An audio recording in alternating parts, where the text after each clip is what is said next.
Welcome to the Veritas Forum, engaging university students and faculty in discussions about life's hardest questions and the relevance of Jesus Christ to all of life.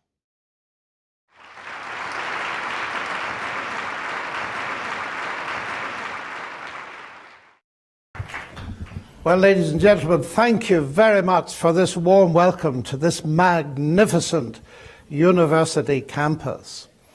I'm particularly honoured to be here because, to my surprise and delight, I'm meeting Michael Shermer again.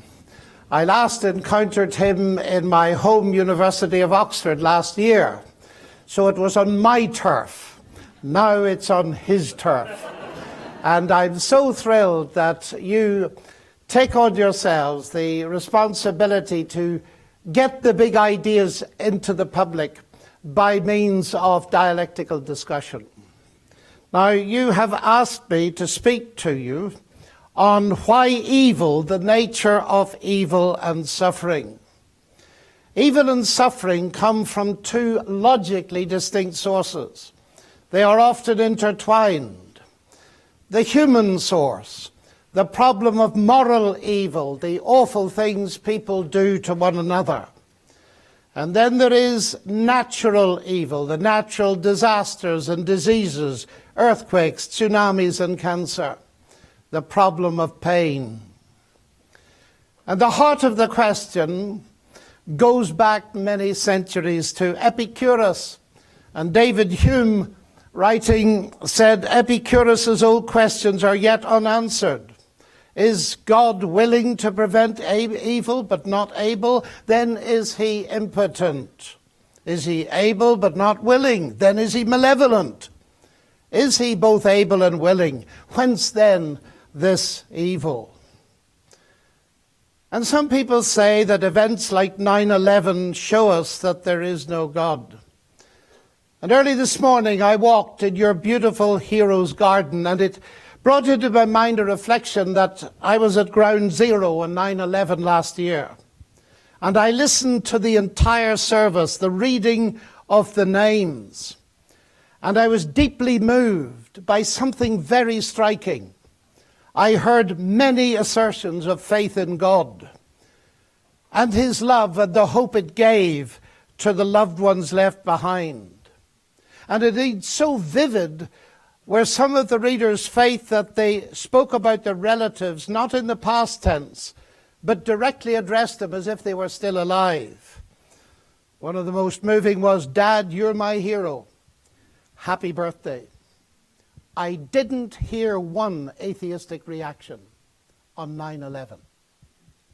I found that immensely striking. Now, of course, 9/11 gets eclipsed for many of us by more immediate suffering or pain. You may be suffering or be close to someone who's suffering from a terminal disease that has struck without warning. I can remember my reaction years ago when my brother was rushed to hospital after a terrorist bomb had exploded in his face and his life hung in the balance for many weeks. There are no easy answers, ladies and gentlemen. Since this question involves two distinct perspectives. Cancer looks very different to the young mother who has just been told she's 3 months to live. It looks different to her from what it looks to the oncologist who's treating her. We can observe suffering, we can experience suffering. And it has been established that it's very interesting that the problem of evil seems to be an essentially Western phenomenon. In those countries where they live much closer to suffering, the problem hardly ever arises, which is just a remarkable fact to factor in. They're hard questions because they go very deep. I'll never forget meeting two brilliant Israeli scientists. And we were chatting, and they discovered I believed in God. And they said, look, we don't believe in God. And I said, why don't you? And they said, we're not going to tell you because we don't want to upset your faith. Well, I said, that's very kind of you, but if my faith is upset by that, then it's not worth believing in. And in the end, they told me. They said they read out loud to one another, and they were reading a book by the Israeli Nobel Prize winner, Bashevis Singer, Nobel Prize for Literature. And in the book, he described how some Jewish women and children were buried alive in Russia. And they said to me, the light went out. I can forgive God anything, but not that. Now let me make clear, ladies and gentlemen, my heart goes out to people like that. Many of my colleagues in Oxford are atheists, in part because of this kind of thing. I have stood personally in Auschwitz many times, and I've wept every time. It goes very deep, and there are no easy, simplistic answers. But nevertheless, I think there is a way into something that can give us real hope.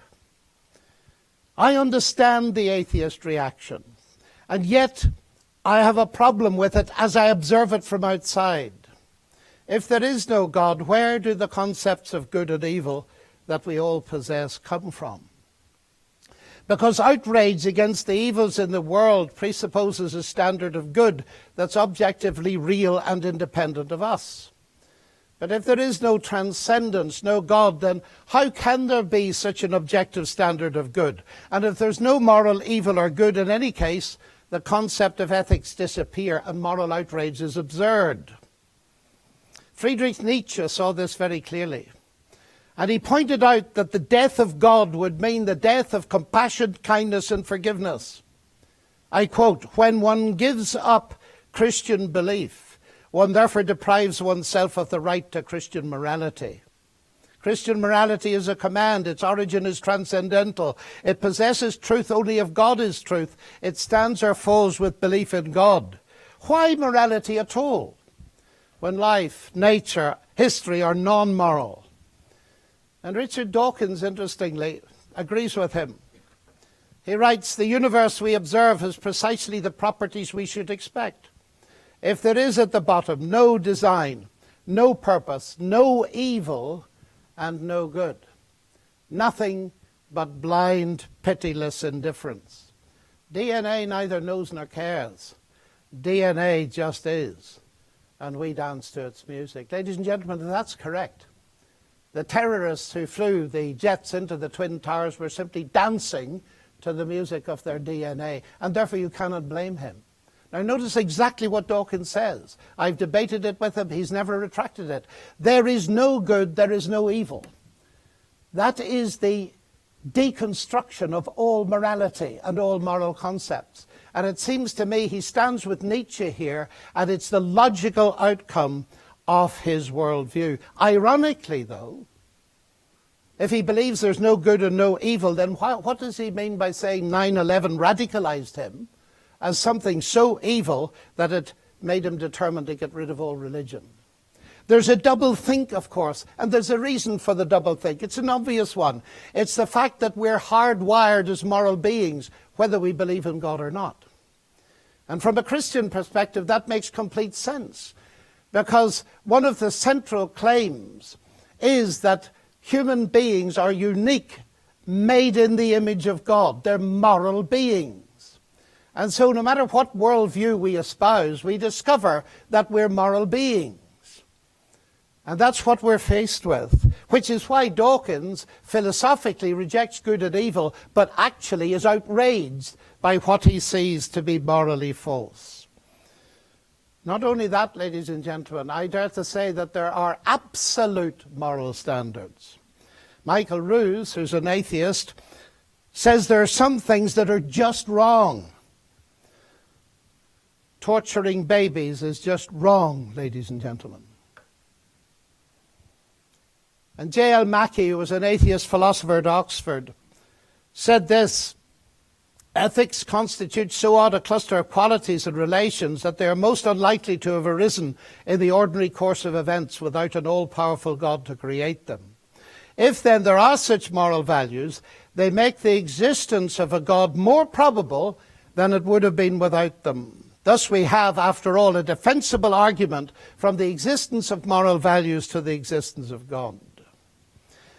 And so we find ourselves to be moral beings, subscribing to certain absolute standards of good and evil. those standards, their existence is consistent with the existence of God and very difficult to explain without him. So in one sense, it's the existence of God that gives rise to the problem of evil.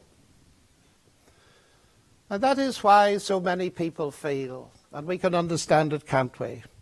Why couldn't God, if there is a God, have created us without the capacity for moral evil? Could he not have foreseen that things would go wrong and avoided it? And of course he could. Of course he could. He could have made us automata or robots.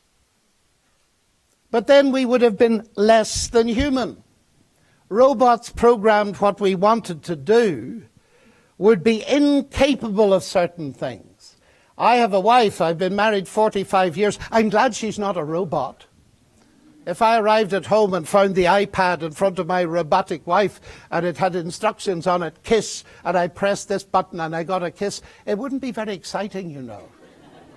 And you laugh because you see the difference. You see the difference deep down.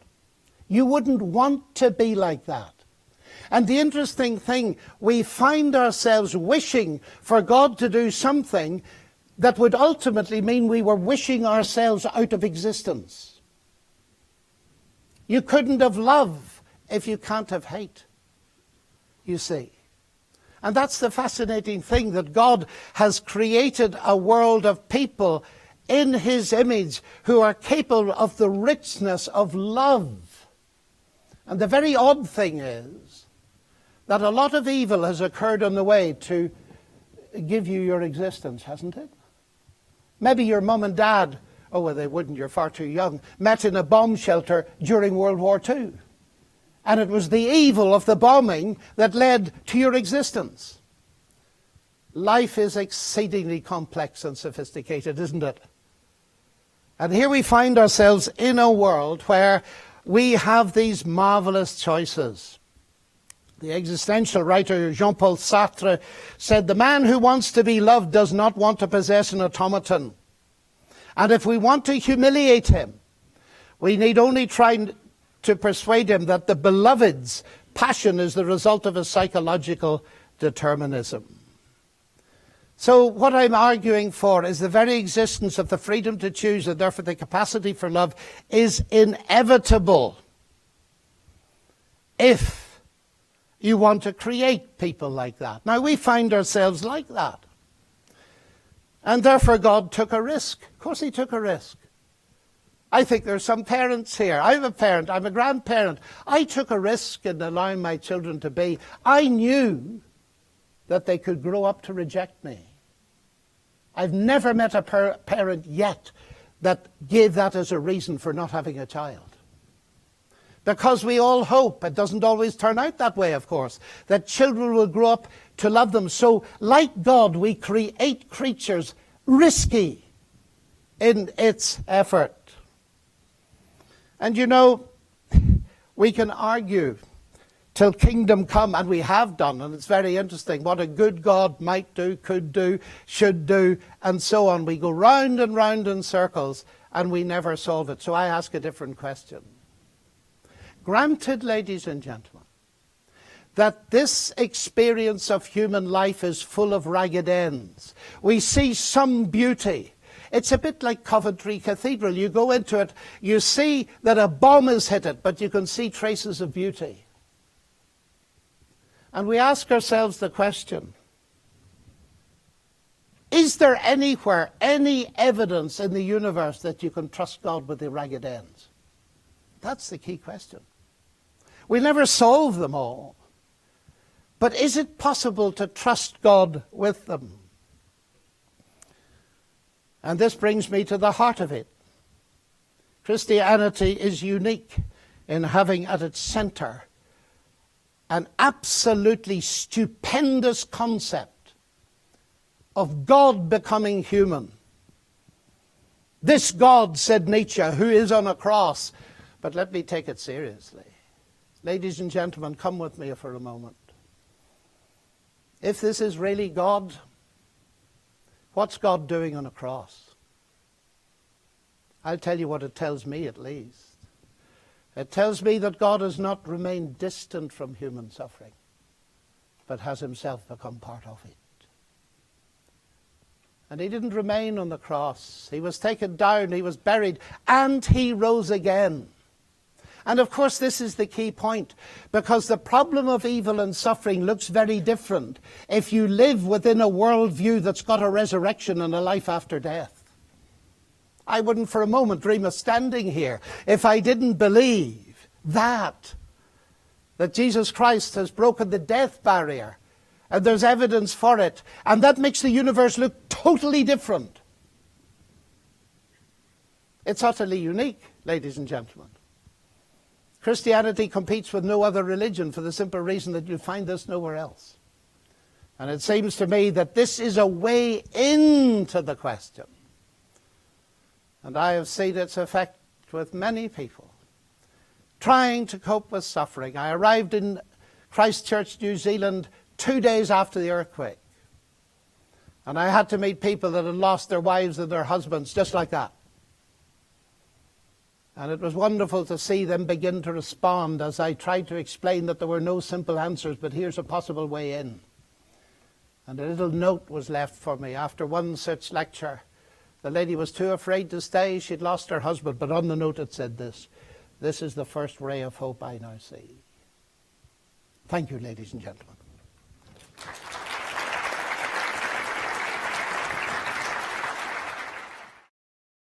Hi, everybody. Oh, man, am I excited to be here. The first class I ever had at Pepperdine was in this room. So I've returned to the den of whatever this is. And, I had a great day today, just touring around campus, and went to my old dorm room, dorm 10, which was the jock dorm at the time. It's a woman's dorm now, so I couldn't go in. Wanted to see my old room. And, no, it was great. We had President Ford spoke here, and there was no dancing allowed at the time. Can you dance now? Is that all right? Is that, yeah. You see, moral progress has happened. There's even a skeptics group here at Pepperdine, the Pepperdine skeptics, the pep skeps. They're right here. Yay, pep skeps. So a little shout out to our group here. So Lindsay and Bridget will talk to you afterwards. They're in the second row right there in the center if you want to join. Skepticism is just science. It's just a scientific way of thinking critically about any and all claims. No sacred cows, which my Hindu friend said,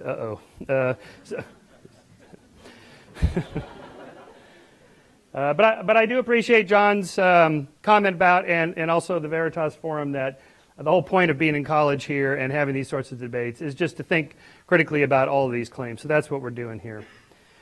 So my first comment is on evil is, what is it?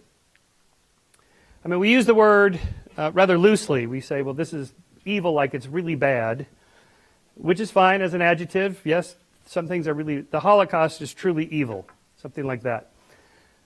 But in terms of thinking about it as a scientist would, I claim that this is a myth, the myth that I call the myth of pure evil. The idea that there is like a homunculus in somebody's brain that makes them do evil things, or there's like a force in the world operating that makes nations or people or races or groups or religions do evil things. That's a myth. What we need to do is focus on very specific things, like John mentioned, a cancer. Well, we know what cancer is. It's evil in terms of it's bad, but it's not a thing in itself that's evil inherently. It's just cells massively dividing without a mechanism to turn them off. And once we figure that out, that will go away. Germs are evil in the sense that they kill a lot of people. But germs are just doing what they're programmed to do. If they cause people to sneeze and cough and have diarrhea and so forth, these are just mechanisms that germs use to spread themselves, to spread their DNA. This is just what they're designed by nature to do. There's nothing inherently evil in an earthquake. It's just two tectonic plates moving.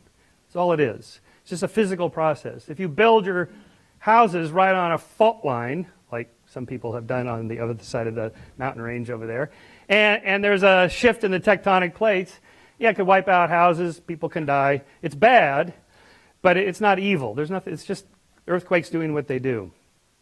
Serial killers, or these mass shootings that we have. We're trying to get an understanding of this. It doesn't help to just say, well, they're evil. It doesn't explain it. Evil is just a word, it's just a linguistic placeholder until we can figure out what the problem is. There's a famous case it's been written up in the literature, of a man who had a tumor in his orbital frontal cortex. So he's called Mr. Oft, O-F-T, orbital frontal cortex tumor, who became a pedophile inappropriately and so on. They couldn't figure out why he'd suddenly shifted and become pedophilic. They discovered the tumor, took the tumor out. He went back to normal. Tumor grows back. He became pedophilic again, took the tumor out, back to normal. So we know he's not evil. He has a tumor in his brain. And we're now getting to understand the background that a lot of people have in extreme poverty and drug abuse and physical abuse. These are the sorts of things that lead people to crime, to violence, to lashing out, to suicide. Calling these things evil doesn't help us at all. It doesn't explain anything. So we need to get down to the root cause of exactly what it is we're talking about. So let's take something like looking at childhood deaths as a cause of what we would call evil, but it's not. According to UNICEF, about 29,000 children a year under the age of 5 die every day. 29,000 every day, mainly from preventable diseases. That's 21 dead children every minute. Before I finish the sentence, another 21 children will have died. That's over 10 million a year. That's a Holocaust, more than a Holocaust every year. The causes of these are diarrhea, malaria, neonatal infection, pneumonia, preterm delivery, and lack of oxygen at birth. Science's response is, well, we need to get them mosquito nets and potable water, vitamins, and so on. The Bill and Melinda Gates Foundation is doing just that. So there's a scientific response to this. It's bad, but it's not evil, but we can do something about it. Religion's response to this is to call it evil and to say, well, it's part of God's plan of sorts. You've heard versions of that from John. What sort of God would make a plan like this? An all-powerful, all-good God? Or a less than powerful or not so good God? Or no God at all? Which is my conclusion. There's just, the best explanation is there is no God doing anything about any of these things. These are things that just happen and we can do something about them. So the moral precept should be the survival and flourishing of sentient beings, which we can do something about. If you want to do something moral, work to the survival and flourishing of these 29,000 children that die every year. The belief that what these children need is salvation from Jesus is somewhere between absurd and obscene. This is not what they need. They need vitamins and water and mosquito nets and things like that. So this gets to the problem of what I call the irrefutable God problem. That is, when good things happen, God gets the credit. When bad things happen, God does not get the blame. So either way, it's an irrefutable statement. It's a proclamation by definition. What would disconfirm the God hypothesis? Good things happen, so God is. Bad things happen, so God is. What would have to happen to refute the causal explanation of evil? In the Christian worldview, nothing can refute it. It's irrefutable. It's true by definition. So I ask you, what's the difference between an invisible God and an irrefutable God? There's no difference. This is like playing baseball without the bases or the ball. If your theory of evil is that your neighbor cavorts with the devil at night, flies around on a broom inflicting people, crops, and cattle with disease, and that the proper way to cure the problem of evil is to burn her at the stake, then you're either insane or you lived in Christian Europe 400 years ago. That was the theory, that was the Christian theory of evil then, derived from Exodus 22:18, "Thou shalt not suffer a witch to live." Today, no one in their right mind believes this. Why? Because science has debunked the witch theory of evil. Yet the present religious theory of evil on the offing is in principle no different from the witch theory of evil. Bad things happen because, we are told, of the fall in the garden. and that this is the origin of original sin, that we're born with, and we've fallen away from God, and thus we are free to sin and do evil. And the solution to this evil is to accept the sacrifice of the deity, which exonerates you from anything you did in your life, no matter how evil it might have been. In a way, this makes Christianity a cult of sacrifice, human sacrifice, or maybe not. It's what I call the identity crisis problem. So we're originally created sinless by the Christian worldview. And because God gave us free will and Adam and Eve chose to eat from the tree of the knowledge of good and evil, we are all born sinful. We're sinners. Now, God, being omnipotent and omnibenevolent, he could just forgive us the sins that we never committed.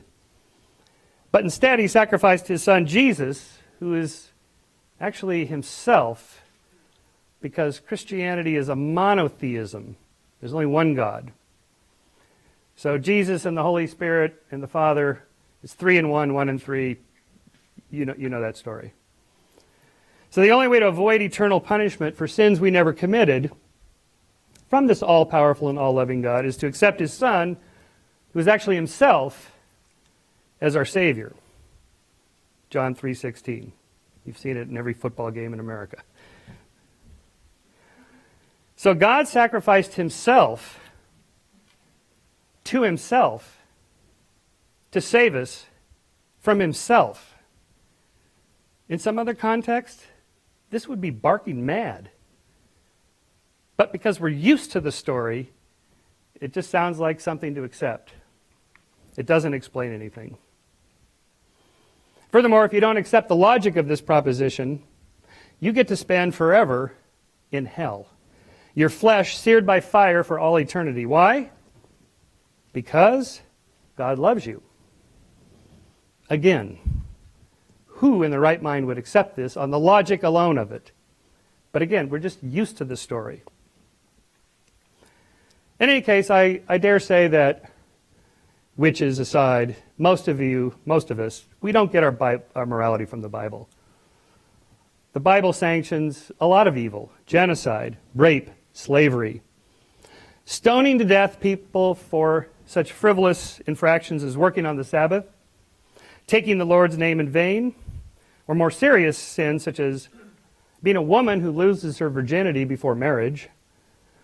That's right, stoning to death for losing your virginity before marriage. And also stoning to death for adultery, but only for women.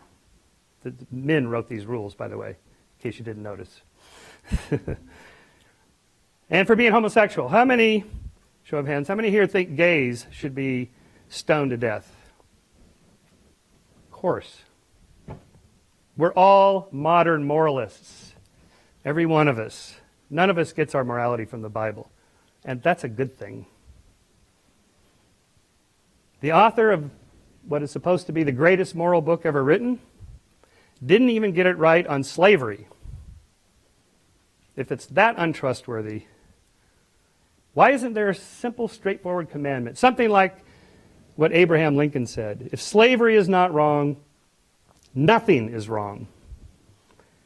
And as I would not be a slave, I would not be a slave holder or slave master. Something simple and straightforward like that.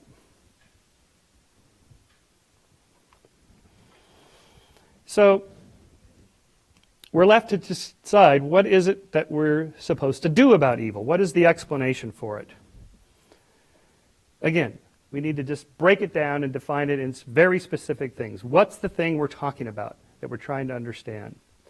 So my beef with the religious explanation is that it's a little bit like what we call the God of the gaps argument in terms of like evolution and creationism.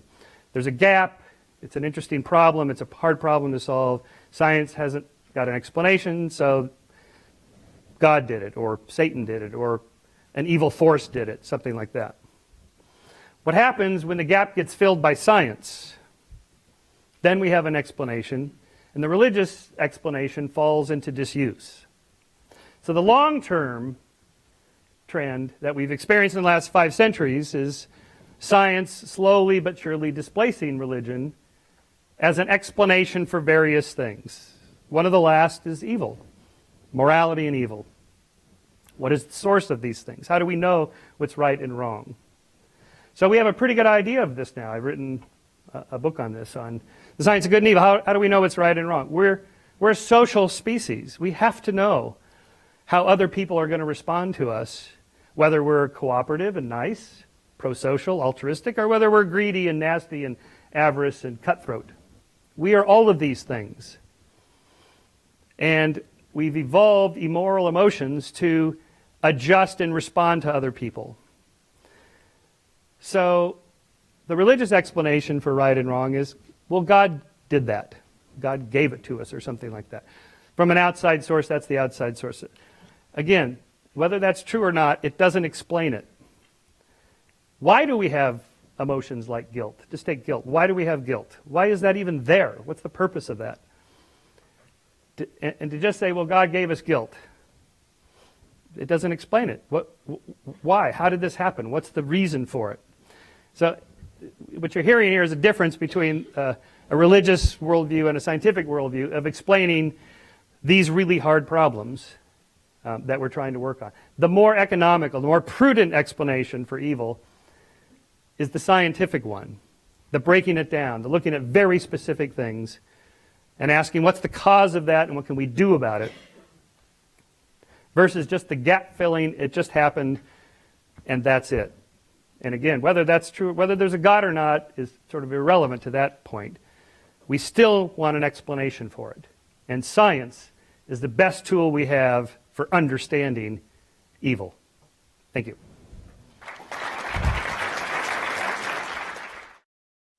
Thank you, Dr. Lennox and Dr. Shermer, for your insights. I wanted to kick off the discussion here with a question about explanations. That was a featured part of what Dr. Shermer was saying. And so I wanted to give Dr. Lennox a chance to talk a little bit about the theistic explanation. So the data that we're talking about is going to be the evil and suffering that we observe and experience, the facts about human nature that we know and are learning. So I would be curious to hear what you would see as perhaps flaws in Dr. Shermer's explanation and superiority of your own, and then we'll move on from there. Well, the very last point that was made was science is the best tool we have for understanding evil. I disagree with that completely, because science doesn't have moral concepts within it. It was Einstein who pointed out that we can talk about the ethical foundations of science. We cannot talk about the scientific foundations of ethics. And I think that there's a confusion represented there. But the point is, it's not either or, because Michael has been talking about explanations for evil in terms of genetics, in terms of heredity, in terms of background. And of course, that's absolutely true. But there's such a thing as moral responsibility, and humans being morally responsible. And clearly, if you go the whole way down the genetic route, you end up without morality, and you end up with Richard Dawkins' view. Well, then you might as well abolish the police if you're going to be logical, because you could not hold people morally responsible for the things that they do. So what confuses me is it's like trying to get an eagle that flies on one wing. You need both wings. You need to be, as if I'm a judge faced with a person, you need to be sensitive to the fact that this crime might have been committed because the person was absolutely impoverished or was blind drunk and so on. But that doesn't mean that they're not morally responsible. So it's both and, not either or. And therefore, I very much disagree with Michael's point that this is God of the gaps thinking. His kind of thinking can be evolution of the gaps. Why are we here? Well, we're just here because of genetics and evolution and so on. But there's no actual down-to-earth explanation of it. Now, Michael and I think, are both sensitive to those gap-type explanations, and we try to avoid them. But the whole notion that science will explain everything, that is scientism, and it's completely false. If you believe that science explains everything, you better shut down your arts faculty in Pepperdine tomorrow.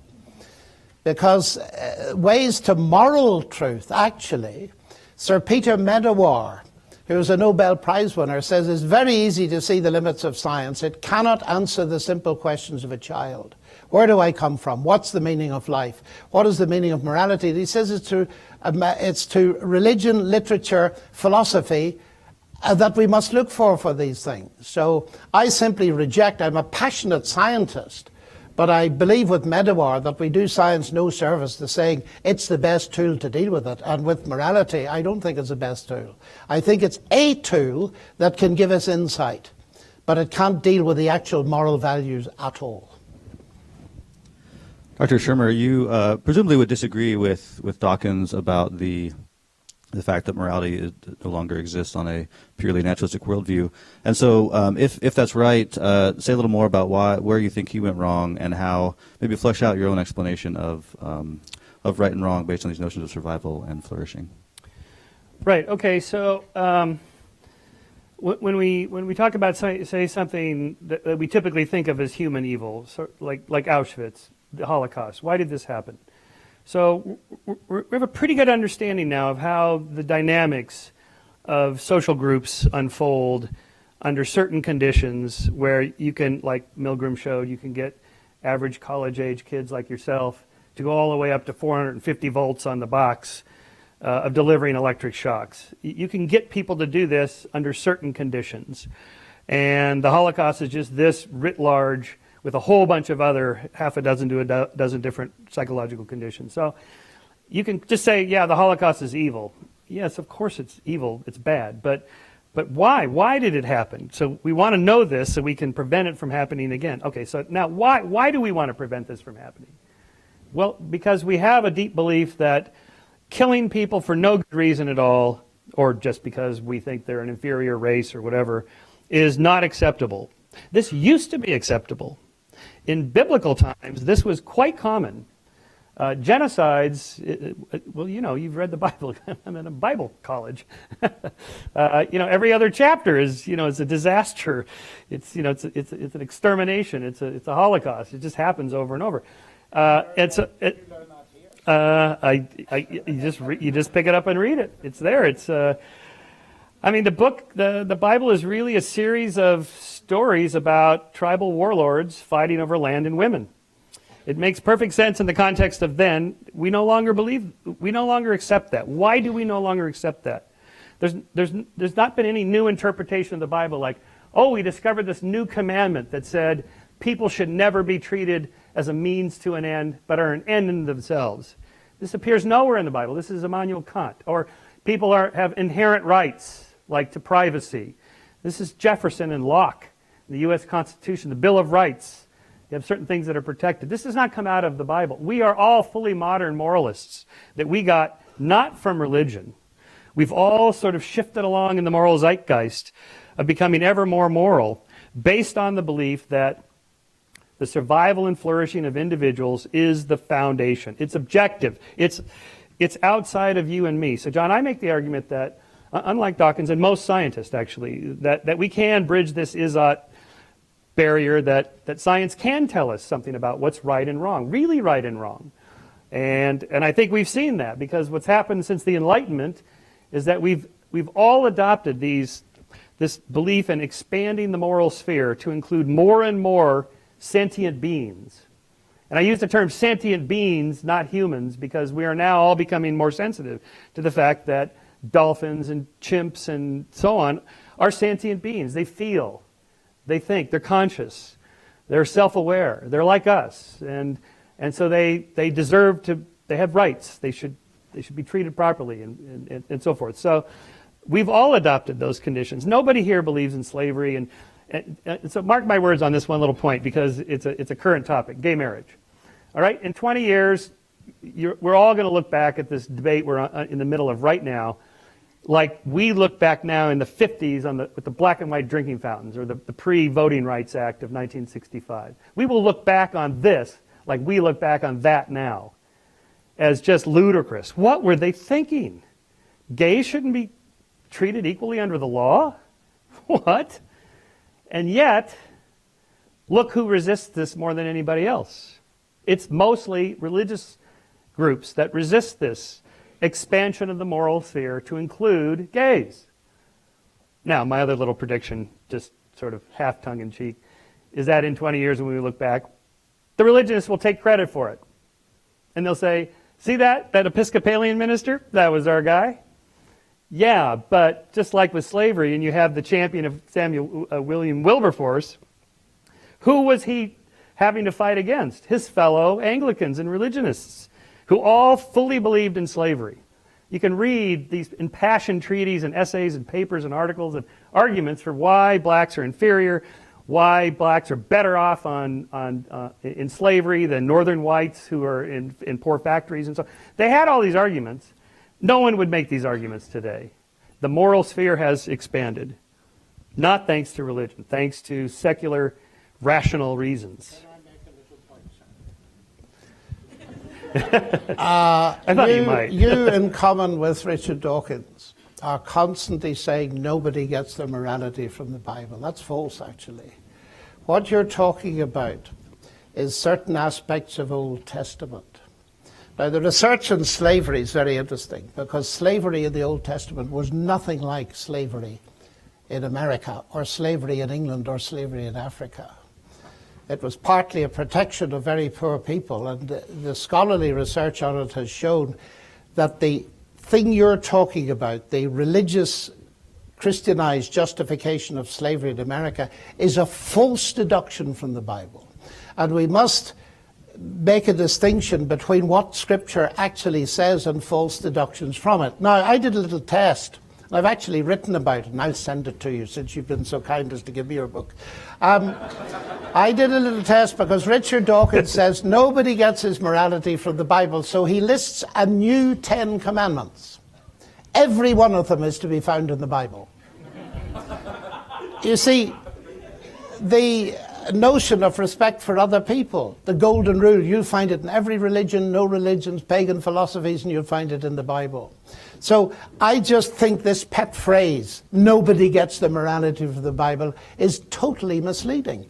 It's that we reject certain false deductions from the Old Testament. But if you think of the morality of Jesus and all this kind of thing, and his generosity, his kindness, his loving for your neighbour, you go through Dawkins and Love of the Truth, and you can see, I've documented the whole thing right through. It's all in the Bible. So it's a misleading thing, Michael. Let me ask you something. When did Jesus become a conservative? I mean, he talks about giving to the poor and taking care of the needy and so on. How come conservatives embrace this? He's not a free market capitalist, Jesus.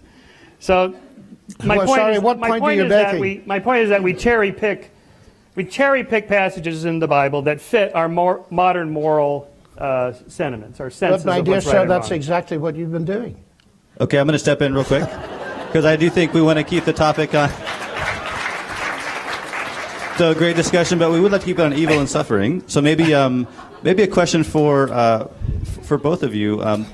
One of the points Dr. Shermer made was that Christianity or the belief in God is irrefutable, and one of the pieces of evidence given against the truth of Christianity is some of the Old Testament genocides and things that are allowed and even commanded.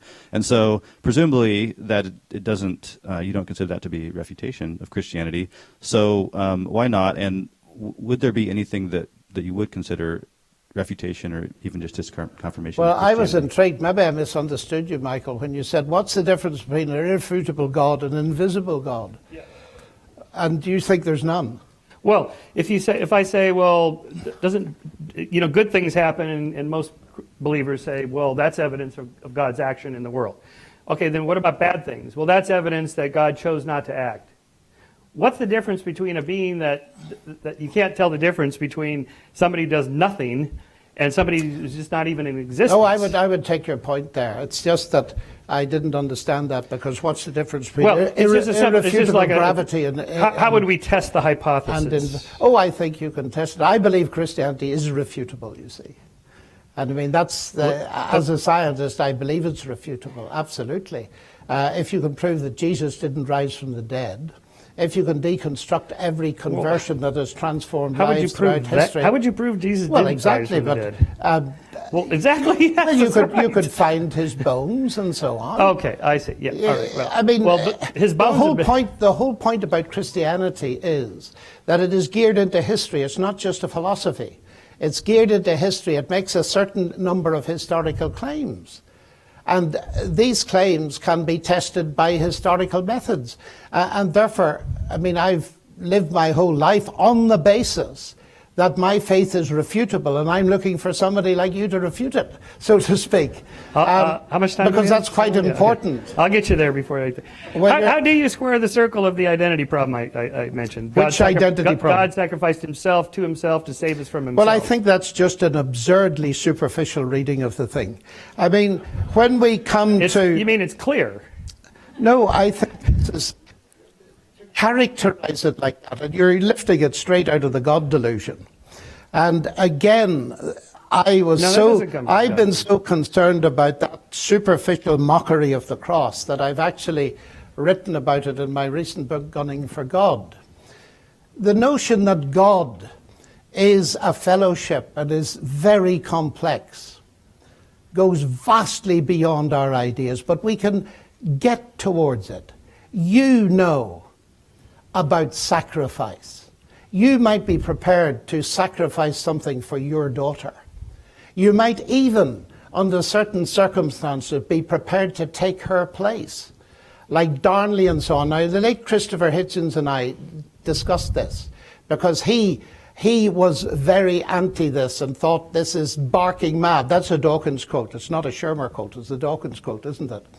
And I think, you know, it's all very well to call it barking mad, but what is being taught to us is much more profound than things we don't begin to understand, like gravity, like the light-wave particle duality of light, and like the wave-particle duality of light, and so on. The claim is that God became human, and Christ is both God and man. And the reason the cross works is he's not simply a man. I agree with Hitchens. No man can forgive another person's sins. That would be immoral unless that man is simultaneously God. And they saw that in the first century. Who forgives sins? But God alone. And they accused Jesus of blasphemy. But the real issue behind it was, if this is really God, then we're in a different ball game. And I take it very seriously because, of course, it's the absolute foundation of my salvation. And that kind of mockery of it, that it's barking mad, actually confirms my faith because it's such a superficial analysis. But if you sin, you've harmed somebody. Yes. Isn't it the person that you've harmed you should be asking forgiveness for and apologizing to and so on? It's not either or. What's God got to do with it? But ultimately all sin is against God.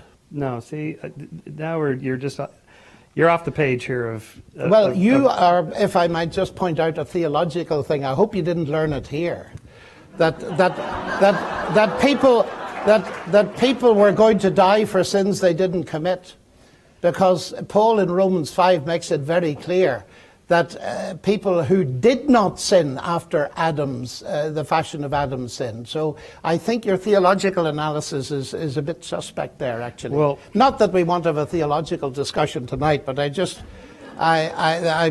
my antennae went up at that. But we'd better let the moderator back into this. Well, we do have to unfortunately end this portion, but there is maybe an extra minute or so. Maybe we can give you 6 minutes for your closing statement, and if you'd like to respond to any of what went before, or you can just go ahead and close it out. So we'll have Dr. Shermer's closing statement, and then we'll have one. Oh, we're doing a closing statement. Okay. Yes. Yeah. Oh, yes. wow. Oh, that was fast. And I one. Yeah. Okay. Okay. Yeah. Go ahead. Well. All right. So we're not doing the podium. Okay. So, well, in partial response to something John said about 9/11, the hijackers. See, the problem is not that the world doesn't have enough morality. The problem is there's too much morality.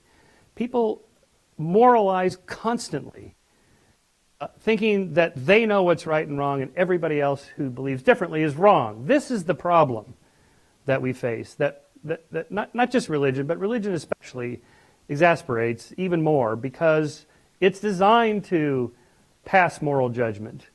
I'm quite certain that when Mohammed Atta flew the plane into the World Trade Center South building. His moral module, if we have a moral module, was just fully lit up, absolutely believing he was doing the right thing. No different than any Christians believe that they're doing the right thing whenever they do whatever they do. Now, the reason Islam does what it does and Christianity does what it does has a long explanation going back through history. But the problem here is that there's just too much moralizing. So let me just reflect here for a second. So I was where you are sitting. I was a born-again evangelical Christian when I was here. And when I was in the religious bubble, everything makes sense. It's all internally consistent, logically coherent, often reinforced over and over and over. When you're out of the bubble and you're just in the general world with people that believe differently than you, and it puts a new perspective on things, that there's more than one way to think about these issues. And I think I've made the case tonight that there's pretty solid evidence that it's very unlikely that there's a God if we're going to address these problems of evil, that science and reason is the best way we have of addressing them, breaking them down, defining them carefully. In any case, if there is a God, and he's acting in some particular way, reaching into the world to stir the particles, to do whatever it is he's doing, there must be some way to measure it. And we've tried. And so far, say prayer and healing, for example, no effects. There's no way to measure the effects of God, good or evil, without us knowing something about it. And therefore defining it as part of the natural world. So I think the most we can say is that if there is a God, it's just like a super intelligent being, smarter than us, but not really qualitatively different from us. And so what the problem of evil leaves us with is a huge gap, a gap that religion can't fill. Not even in principle can it fill it. Because all it says is God did it or God allowed it to happen, but that doesn't explain it. And so what science and reason have done for us is it's replaced the supernatural with the natural, with magical thinking, with critical thinking, with testable hypotheses instead of dogmatic beliefs, and natural laws instead of supernatural laws. My prediction is that in the long run, these kinds of gap-filling explanations by religion will just fall into disuse as the sphere of science explains more and more of the world that we want to know about. Consciousness, morality, good and evil, politics and society. So applying the tools of reason and science that we have. And so I guess I would just leave you, since I'm here. I don't think I'm going to convince you to change your mind tonight. But just think for a moment when you're out in the world later, years down the line, and you encounter people that are different religions, different beliefs, or no religious beliefs at all. They believe just as strongly as you do, and you did when you're here. Is it possible? Methinks it's possible you might just be wrong. You should think, maybe I don't have the absolute truth. Maybe I don't know what's absolutely right and wrong, and I should be tolerant and allow more people into the moral sphere that we had not previously allowed in. And that's the basis of moral progress in this world that we're all in together. Thank you.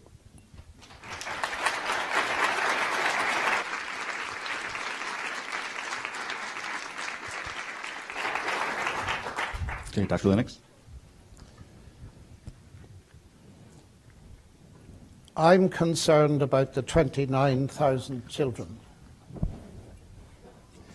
And the point that Dr. Shermer made was that it was obscene to think they need Jesus and salvation. What they need is mosquito nets.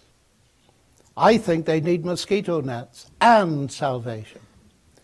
And what is very interesting is an article that appeared in the London Times by an atheist, Matthew Paris, famous. And he's been to Africa many times. And he writes, as an atheist, he said, Africa needs the gospel of Jesus Christ. Because he says, as an atheist, it goes totally against the grain to say it. But if we do not bring them the gospel of Jesus Christ, we leave them to the mercy of Nike and the machete. It was a fascinatingly honest article. So it's not either or. And you'll have noticed this evening we constantly get presented with either or. Science and reason or religion. But wait a minute. Science and reason are not coextensive. I believe in reason, I believe in science, but they don't give us the whole truth. Michael is compressing our world into a very narrow world that is too small to live in, actually. And these 29,000 children, of course let's work to bring them mosquito nets, vaccinations, food and everything else. But 29,000 have died. What about them? And what about the multi-millions of people that have ever lived that do not get justice in this life, and because there is no life after death, will never get justice? Let me quote you, finally, a little bit more of Richard Dawkins. In a universe of blind physical forces and genetic replication, some people are going to get hurt, other people are going to get lucky, and you won't find any rhyme or reason in it, nor any justice. And now I want to come to my major point this evening. The reason I reject atheism, one of them, is that it is no hope, first of all, by definition, ultimate hope, nor has it any ultimate justice. The people that died in Auschwitz, the millions of babies that have died as a result of lack of food, as a result of over-exploitation or over-forestation, will never get justice. We may be able to help those in the future, and we ought to work for it. I believe in a God that's infinitely bigger than that. Because Jesus died, rose again. What did that prove? That he was going to be the judge, ladies and gentlemen. There is going to be a judgment. And that to me is a magnificent concept. Because the judge of all this earth is going to rise up and do right. If you deny that, then ultimately the terrorist wins. Your moral sense is a total illusion. And death is the end. And there is absolutely no hope. What a tiny world to live in. And what a tiny world to live for. So it seems to me that here we are, moral beings, and Michael and I agree on that, people that cry out after justice. And yet with that built into our being, we are saying, are we, that there's no such thing as ultimate justice. There is no hope. Let me risk saying something. I don't often say it in public. I believe firmly that if you could see this moment into that other world and see what God has done with children that have been raped and killed, you would have no more questions, ladies and gentlemen. You'd have no more questions. What a hope it is to have that there is one day going to be a world in which there will be no pain, no crying, no suffering. And how big is God? He will personally himself wipe away every tear from our eyes. I'd die for, I hope I would, ladies and gentlemen, die for a God like that. I do not see a shred of hope in what Michael has offered. I see the exact opposite. And so I'm going to stick with God. Thank you.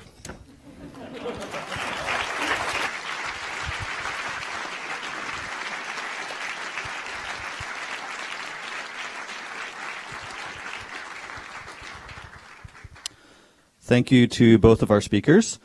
For the past hour or so, two students, Matthew McKay and Justin Beck, have been compiling your questions that you've been sending in. And so now we're going to have Amy read those one at a time. We'll work through as many as we can in our remaining time. Okay, the first question, Dr. Shermer, how is it that you deny the existence of evil but affirm that helping children who are weak is a good thing? To both, can you have good without evil? Right, so, is this on? Oh, wait, hang on. That's a good idea, turn it on. All right, so what I'm saying is that... Is mine on? I don't think this is... okay, I just do this, yeah, sorry. Okay, there we go. So I'm saying that the use of the word evil is too mushy, too fuzzy. It's thrown about.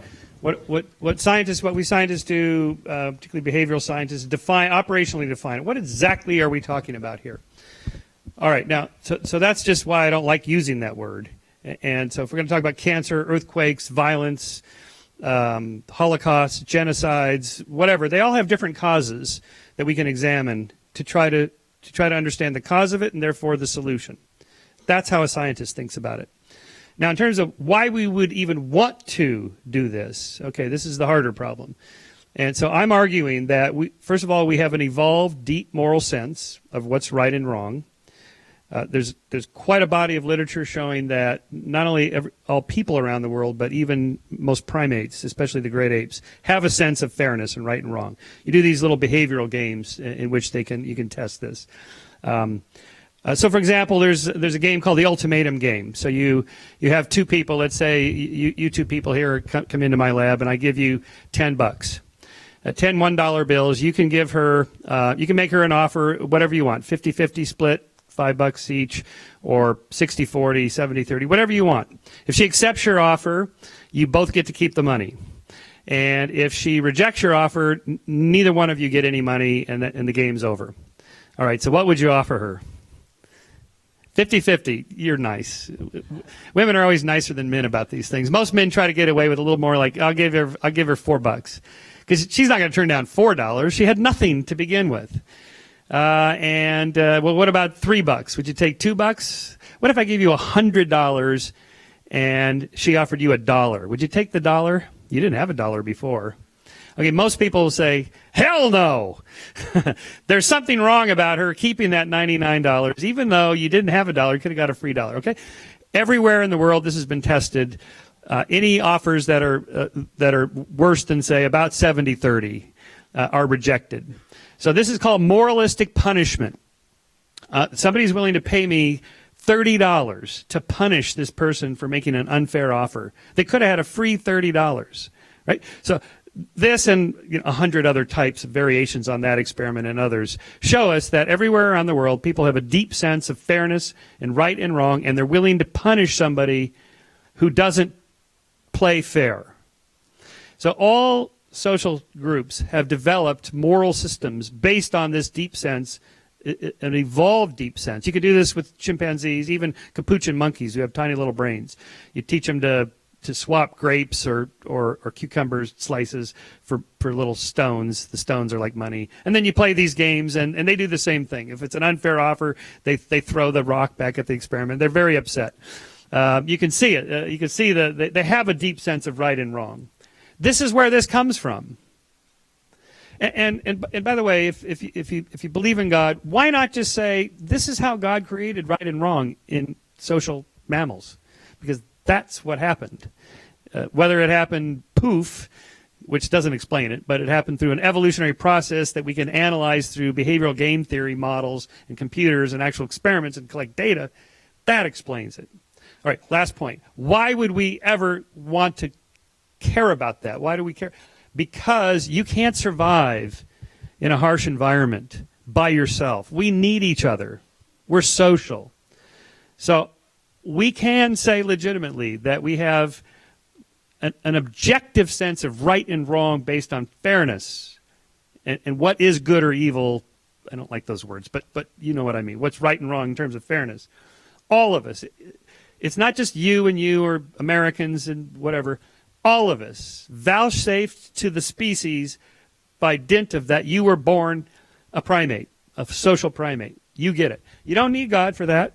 It is objective and absolute. It's part of us. It's part of our nature that is independent. And that, I claim, is an outside objective morality.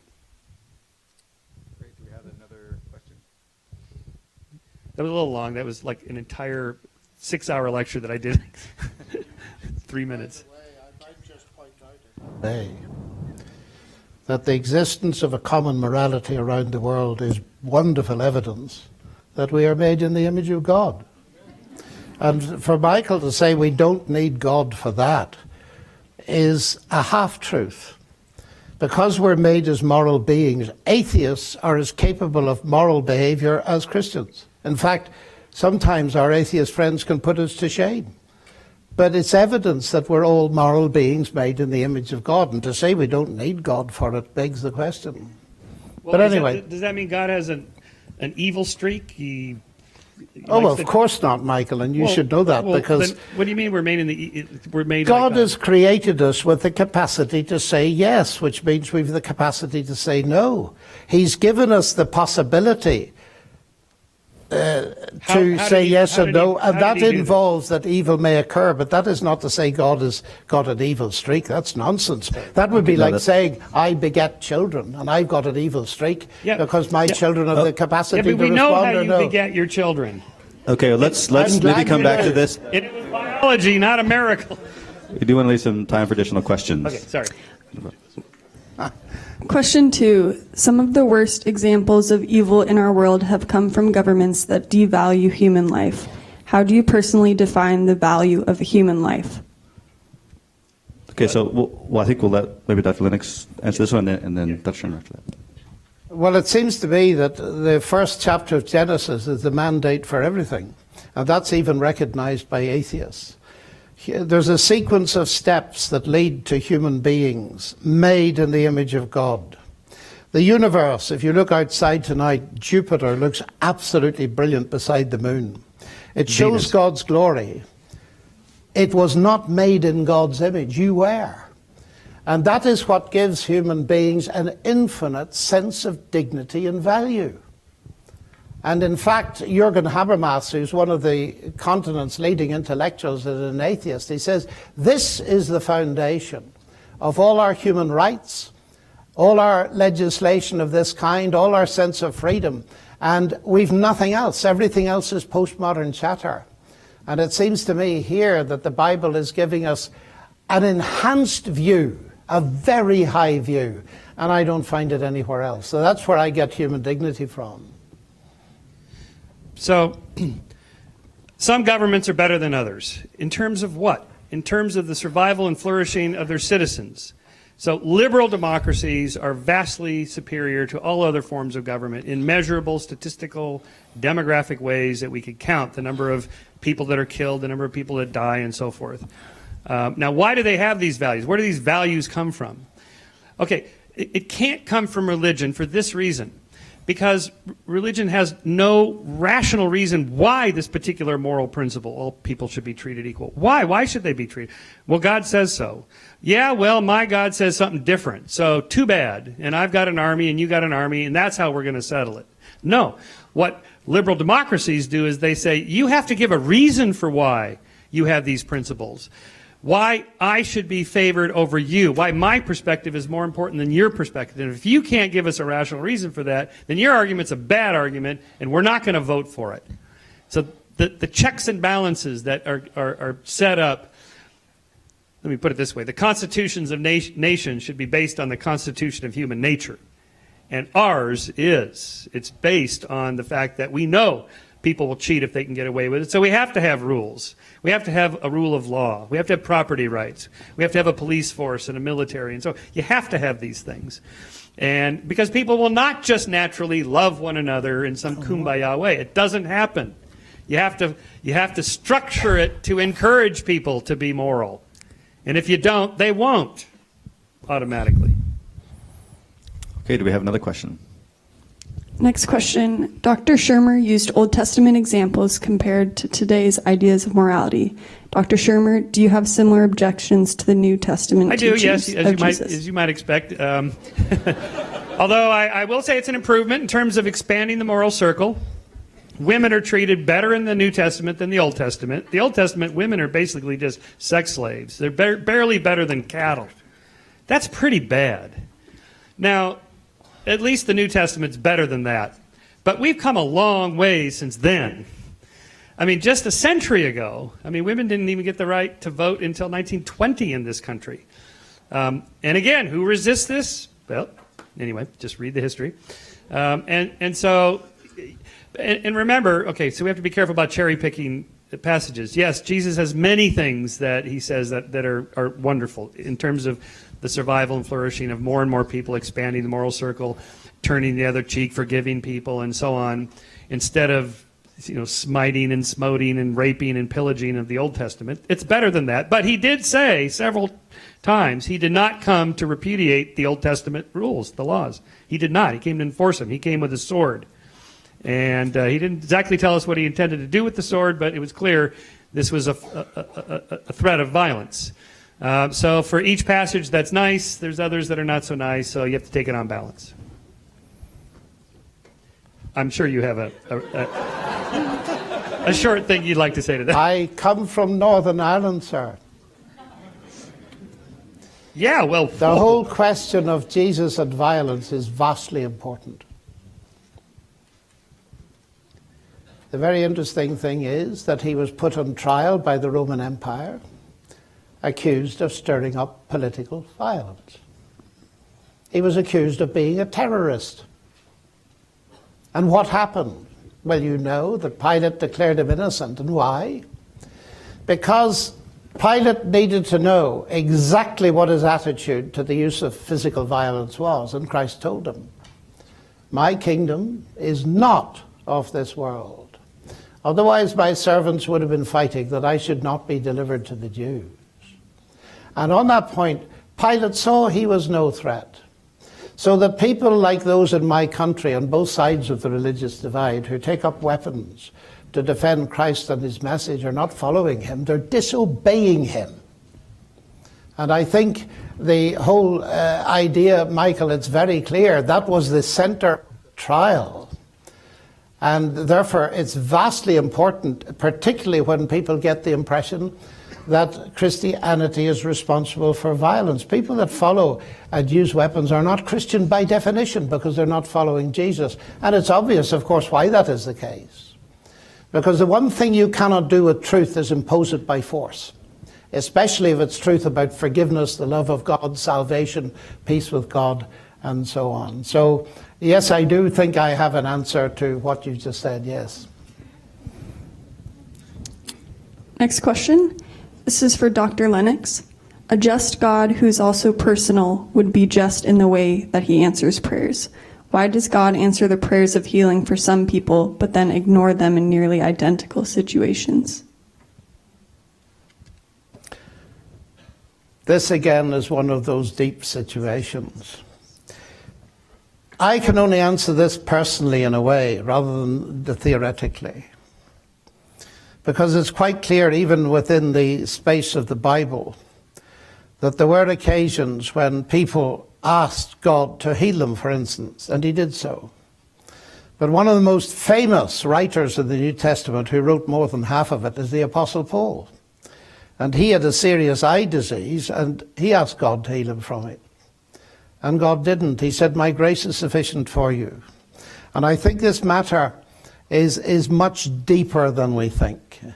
And therefore it's very dangerous to imply that if people had enough faith in God, he would heal them. Well, what we've got to remember, and what helps me in this whole thing, is to take a global view. When a person becomes a Christian, they receive eternal life, and God's Spirit dwells in what? A mortal body. And no matter how much you pray, you'll die. And it's very important to get a sense of proportion by realizing that. And therefore we need to be very sensitive how we teach people about these things. God's ways, of course, with individuals. You say identical situations, but there are no identical situations because there are no identical people. And therefore that's the way I would answer it in that sense theologically, but it would demand a lot more patient research. The point is that answers to prayer, which in my life have been extremely real, put them under a bit of psychological analysis and you can explain almost anything away. Of course you can. But nonetheless, I would think there's sufficient evidence that it is real. But that's another story, really. Do we have another question? This one's for Dr. Shermer. How do you personally account for the extreme fine-tuning of the constants in the universe? Right. I think this is probably the best argument that theists have. And yet, it still doesn't get us anywhere because the fact that we don't have an explanation yet in physics, it's just another X. This is another gap. Well, if you can't explain where the fine-tuned constants came from, then I'm going to say God did it. And I'm going to say, well, how did God do it? What forces did God use to create this particular universe versus that universe? Now, one answer is the multiverse. There's multiple universes, all of which have slightly different laws of nature. Any universe that has the laws of nature like ours is going to give rise to atoms and planets and stars and living creatures and so forth, and those that don't. This is the anthropic principle. And so it's multiverse or God or I don't know. So here's a principle to take home for tonight. It's okay to just say, I don't know. Nobody knows. It's an interesting problem. Let's work on it. That's what graduate students are for. Yeah, let's work on it. Let's see if we can answer it. But again, just saying, well, God did it, doesn't answer it. It doesn't give us an explanation. How did God do it? So, I mean, if it were true that, say, God answers prayers and heals cancers, this has been tested, by the way. Herbert Benson at Harvard Medical School did the most extensive study on prayer and healing ever done, funded by the Templeton Foundation. It was like 8 years of collecting data on subjects that had been professionally prayed for, that is patients in hospitals, real patients, that had cardiac patients, that had been prayed for by multiple deeply religious people from several different religions. And, it was double blind and so forth, and the people didn't know they were being prayed for and so forth.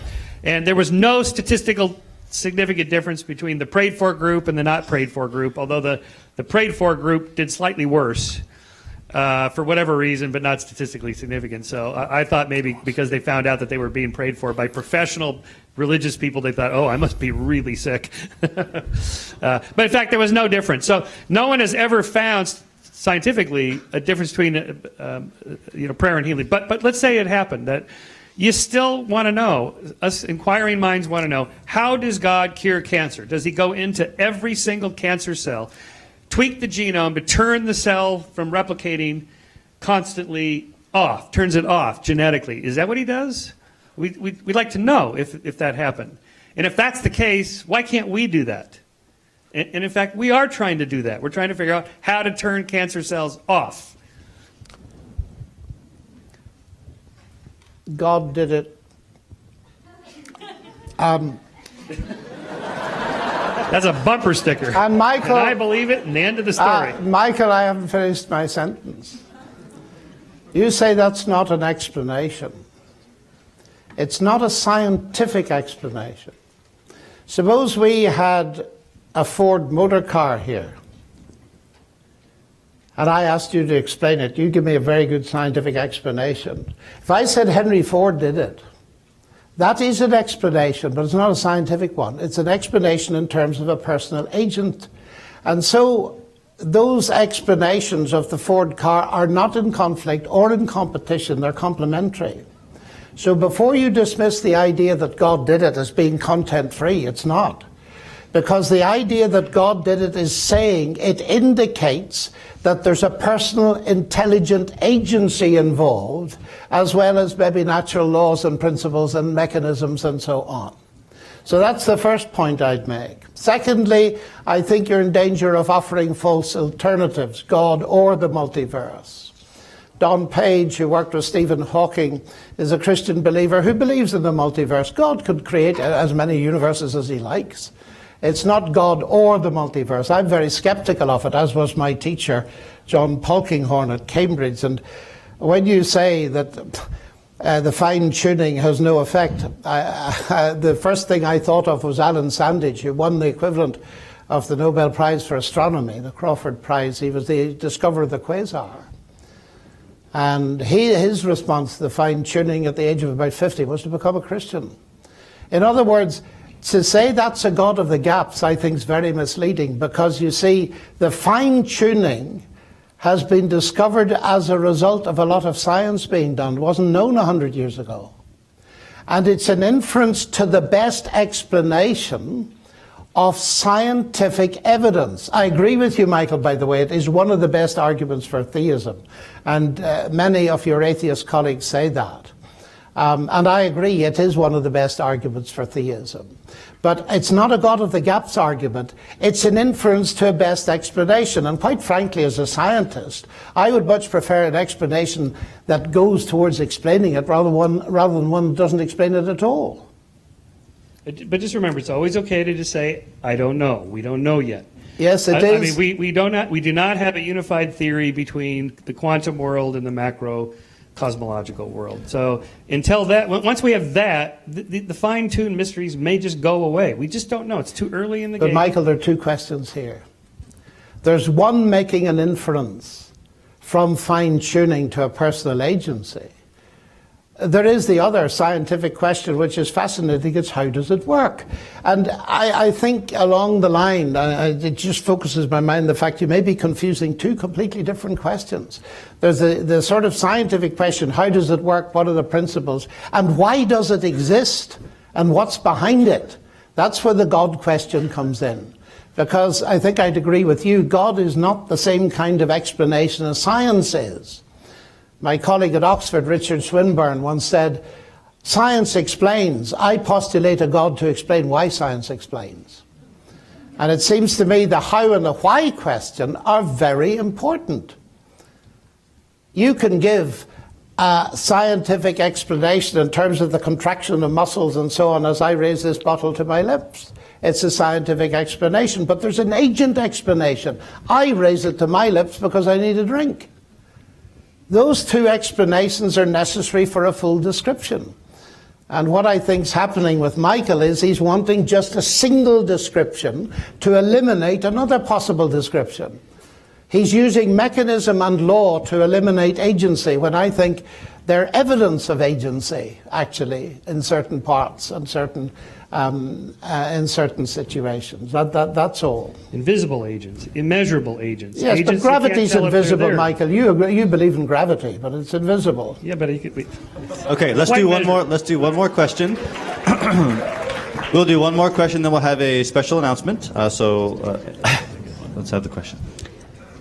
In closing, can both Dr. Lennox and Dr. Shermer give a 2 to 3 sentence summary on why they consider their position on the problem of evil to be preferable over the other position? Ooh, tough one. 2 or 3 sentences on the spot. A tweet. We should tweet it. Go ahead. Dr. Lennox, what would you say? Gosh, I thought it was obvious. My Christian faith in God gives me hope beyond the grave. Atheism has no solution to that. It gives me a rationale behind morality and behind the hope of ultimate justice. Atheism doesn't give me that. That's 2 sentences. Dr. Shermer? I had a good sentence here. Hang on. Pull that out. My other closing statement there. That's all right. Well, of course, the promise of an afterlife and justice will be served and everything will come out right. Of course, that feels good. But shouldn't we be working to do that now? Of course. So why are we not doing it? Don't worry about the next world when there's plenty to do in this world. The promise that it will all be settled is probably a chimera. It's probably just a product of the way we would like things to be. The promised land, the land of milk and honey, the best possible world that we could ever have, and so on. Of course we all want that. But now is the time to do that. Justice should be served now, not in the next world. The people that have sinned against you and that you've sinned against, that's who you should be dealing with, not it being settled later. Justice in this world. If it's just us, then now is the time, and we are the people to do it. For more information about the Veritas Forum, including additional recordings and a calendar of upcoming events, please visit our website at veritas.org.